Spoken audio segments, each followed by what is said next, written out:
ఉన్నాడని ఎరిగి స్వస్థపడగోర్చున్నావా అని యేసయ్య అడుగుతున్నాడు. నీవు స్వస్థపరచబడగోరుచున్నావా? యేసు ప్రభు అతను చూచాడు. ఈ రాత్రి ఆయన నీతో మాట్లాడుతున్నాడు, నేను చూస్తున్నాడు. ఈ రాత్రి మాటలు వింటున్న నీతోనే ఆయన సూటిగా మాట్లాడుతున్నాడు. నువ్వు పడి ఉన్న స్థితి నీ ఇంట్లో ఎవరో తెలియకపోవచ్చు, కానీ నిన్ను సృష్టించిన సృష్టికర్త అయిన దేవుడు నిన్ను స్పష్టంగా చూస్తున్నాడు. ఆయనకు భూమి మీద మరుగైనది ఏది లేదు. ఈ రాత్రి ఆయన నిన్ను చూస్తూ ఆయన అన్నాడు, నీ జీవితంలో నీ స్థితిని ఆయన గమనిస్తున్నాడు. ఆయనని చూచాడు, నీ స్థితిని చూచాడు. ఏంటి నీ స్థితి? ఎలాగుంది నీ జీవితం? ఎలాగుంది నీ పరిస్థితి? ఆ వ్యక్తిని చూచినప్పుడు అతడు అంటున్నాడయ్యా, ఎబ్రీ భాషలో బెతెస్దా అనే కోనేరు ఉంది, ఆ కోనేటికి 5 మంటపాలు ఉన్నాయి. ఇక్కడికి నేను చాలా కాలమైంది వచ్చి. ఎందుకోనంటే నేను బాగుపడాలా, ఎందుకోనంటే నేను లేవాలా, ఎందుకోనంటే నేను అందరిలాగా నిలబడాలా. ఈనాడు చాలా మంది పైకి నిలబడి ఉన్నారు, కానీ వారి ఆధ్యాత్మిక జీవితం సతికిల పడిపోయింది. అంటే నేను సిరిపోయింది, ఆత్మీయ జీవితంలో పడిపోయిన స్థితిలో ఉన్నారు. ఒక్క మాటలు చెప్పాలంటే నేల మీద కూర్చున్నారు. ఈ వ్యక్తి అడుగుతున్నాడయ్యా, ఎవరికి నన్ను లోపలికి దించేవాళ్ళు ఎవరు లేరు. దేవదూత చిన్నీళ్ళు గదిలిచ్చే లోపు నాకంటే ముందు ఒకటి వెళ్ళిపోతున్నాడు. వాడు బలహీనత పోతుంది, స్వస్థపడుతున్నాడు. నేను బాగుపడలేకపోతున్నా. చాలాసార్లు ప్రయత్నం చేశా. చాలా మంది ఆత్మీయ జీవితంలో, చాలా మంది వారి జీవితంలో ఆత్మీయంగా ఉండడానికి ప్రయత్నం చేస్తున్నారు, కానీ వింటున్నారా? ప్రయత్నం చేస్తున్నారు, కానీ ఆ స్థితి నుంచి లేవలేకపోతున్నారు. చాలా మంది దేవునికి సన్నిహితంగా ఉండాలనుకుంటున్నారు, కానీ ఉండలేకపోతున్నారు. పాపం చేయకూడదు అనుకుంటారు, కానీ చేయలేకుండా ఉంటున్నారు. చూడకూడదు అంటున్నారు, కానీ చూడకుండా ఉండలేకపోతున్నారు. ఈ రాత్రి ఆయన నీ స్థితిని చూస్తూ ఉన్నాడు. నీ బ్రతుకును మార్చడానికే ఆయన ఇష్టపడుతున్నాడు. ఆమేన్. గట్టిగా నీ పడి ఉన్న స్థితిని ఆయన చూచాడు. ఈ వాక్యం ఈ రాత్రి నీతో మాట్లాడుతుంది. ఎందుకు తెలుసా? నీ బ్రతుకును మార్చడానికి, నీ స్థితిని మార్చడానికి. ఆయన అంటున్నాడు, నేను చాలాసార్లు ప్రయత్నం చేశానయ్యా, నేను చాలాసార్లు ప్రయత్నం చేశా, కానీ నన్ను ఎవరు కూడా లోపల దించేవాళ్ళు లేరు. నీ జీవితంలో ఈ రాత్రి ఈ వాక్యం ద్వారా నీతో మాట్లాడుతున్నాడు. ఈ వాక్యానికి నువ్వు లోపడడానికి ఇష్టపడితే తప్పకుండా నీ జీవితంలో నువ్వు పడి ఉన్న స్థితి నుంచి ఆయన నిన్ను లేపునుగాక. నువ్వు ఏ స్థితిలో ఉన్నా కూడా. ఎలా ఉంది మన జీవితాలు? చూద్దామా?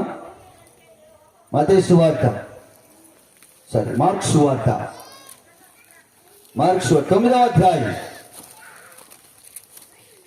9వ అధ్యాయం 21వ వచనం. అప్పుడు ఆయన ఇది వీనికి సంభవించి ఎంతకాలమైనదని తండ్రిని అడుగగా అతడు బాల్యము నుండి అది వాని నాశనము చేయవలెనని తరచుగా అగ్నిలోను నీళ్ళలోను. జాగ్రత్తగా వినండి. చాలాసార్లు మన జీవితంలో బాల్యము నుండి, ఎప్పటి నుంచి అంట? బాల్యము నుండే చాలా మందిని పట్టుకుని, చాలా నిజంగా మీరు నమ్మాలా. నేను పోయిన సంవత్సరం ఆగస్టు నెలలో వచ్చా. వచ్చిన తర్వాత చూస్తే ఒక్కొక్క ఇంట్లో 1, 2 ఉన్నాయి. ఆ తర్వాత బాధ కాదు, ఎందుకంటే మీరు బాగున్నారు. ఎందుకంటే దేవునితో పోరాటం ప్రారంభించాను నేను అక్కడనే. కానీ మీరు అన్నారు నీ జీవితంలో నెమ్మది. ఇంకా చాలా మంది ఇంకా అడుక్కొని ఉన్నారు.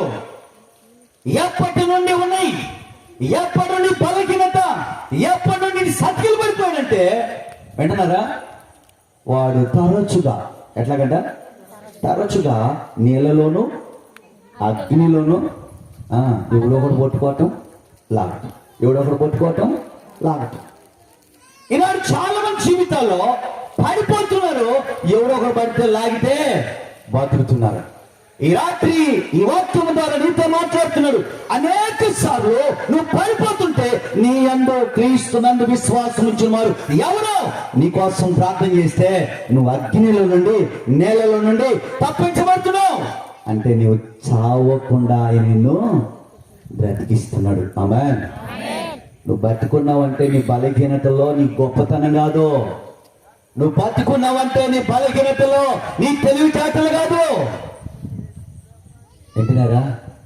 ఒక అమ్మ యూట్యూబ్లో మాట పెట్టింది, మా అమ్మ నన్ను ఎంత ఈజీగా మోసం చేస్తాను తెలుసా, అదేదో పెద్ద గొప్ప అలా.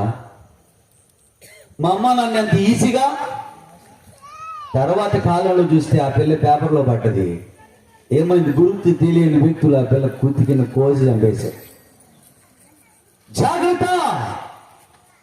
నీ జీవితంలో అనేక విషయాల్లో నువ్వు కప్పెట్టబడ్డావు. ఒక మాటలో చెప్పాలంటే అది నిన్ను ఏలతా ఉంది, నువ్వు దానికి బానిసగా చేయబడ్డావు. ఈ రాత్రి పరిశుద్ధాత్మ దేవుడు నీతో మాట్లాడుతున్నాడు. తరచుగా తరచుగా రావడం పాడడం, రావడం పడడం. యేసు ప్రభు ఆ వ్యక్తిని బాగు చేశాడు. ఇంకా పడిపోయేది ఉందా? గట్టిగా ఉందా? నేలలోనా అగ్నిలో పడిపోయేది ఉందా? వింటున్నారా? చాలాసార్లు పడిపోవటం కాదు, పడ్డవాడిని ఏం చేయాలా? గట్టిగా లేపాలి. వింటున్నారు? ఒక మార్చి ముందుకు వెళ్తారు. పడ్డవాడిని లేపాలంటే నా సైజు చూడండి. పడ్డవాడిని లేపాలంటే నీ చేతులను నువ్వేదోనో చేస్తే కాదు, ప్రార్థన శక్తి చేత, విశ్వాస సహితమైన పోరాటం చేత, విశ్వాసంతో కనిపెట్టి దేవుని దగ్గర గోసాడుట చేత, చెయ్యి పెట్టకుండానే ఏం చేయాడు? లేవాలి. ఆమేన్, ఆమేన్. అట్టి విశ్వాస సహితమైన ప్రార్థన పోరాటం నీలో ఉండాలా? ఉందా? ఉంటే తప్పకుండా నీ ద్వారా నీ కుటుంబంలో కార్యము చేయనుగాక, నిన్నే దేవుడు వాడు కొనుగాక. మరి బలవంతులుగా ఎవరుంటారు? ఎవరుంటారు? పొద్దస్తమానం పాస్టర్ గారి గురించి ప్రార్థన చేస్తాడా? పొద్దస్తమానం ఇంకొకరు వస్తారా? తరచుగా నిన్ను ఎవరిని పట్టుకుంటాడా? విశ్వాసంతో బ్రతుకుట నేర్చుకుంటే, విశ్వాస సహితమైన పోరాటాన్ని చేస్తే, ప్రార్థన చేస్తే తప్పకుండా నీ జీవితంలో నీ కుటుంబంలో అనేక మంది తరచుగా ఓ స్త్రీ అంటది, ఈయన ఎప్పుడు తాగడండి. ఏదంట? ఎంత మంచి తెల్లో, భర్త మీద అంటే ప్రేమ. ఏదంట? ఎప్పుడో ఒకసారి తాగుతాడా లేదా? ఎప్పుడో ఒకసారి.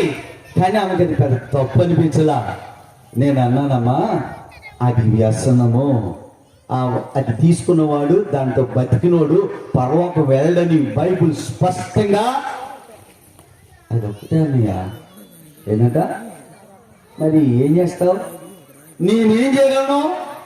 ఎంత బాగా ఉందో. నేను అన్నానమ్మా, నువ్వు ఒక్కదానివే చేయగలవు, నువ్వు ఒక్కదానివే చేయగలవు.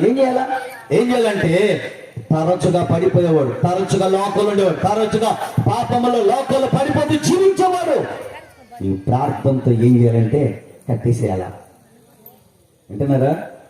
నీ ప్రార్థనతో ఏం చేయాలా? ఆమేన్.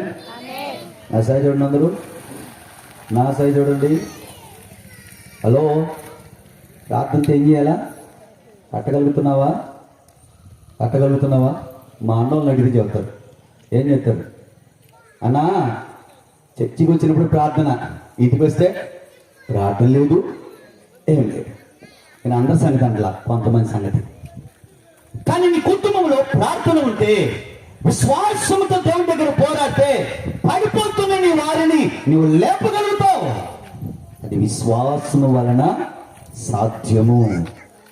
నీ జీవితంలో యేసు ప్రభు నీ కుటుంబంలో ఇట్టి మాత కార్యములను చేయునుగాక. గట్టిగా దేవుడు నీ జీవితంలో ఇట్టి కార్యాలు చేయాలంటే ఏముండాలా? విశ్వాసము ఉండాలా. చాలాసార్లు శిష్యుల దగ్గర తీసుకొచ్చి, అయ్యా పోగొట్టానంటే శిష్యులు కొంత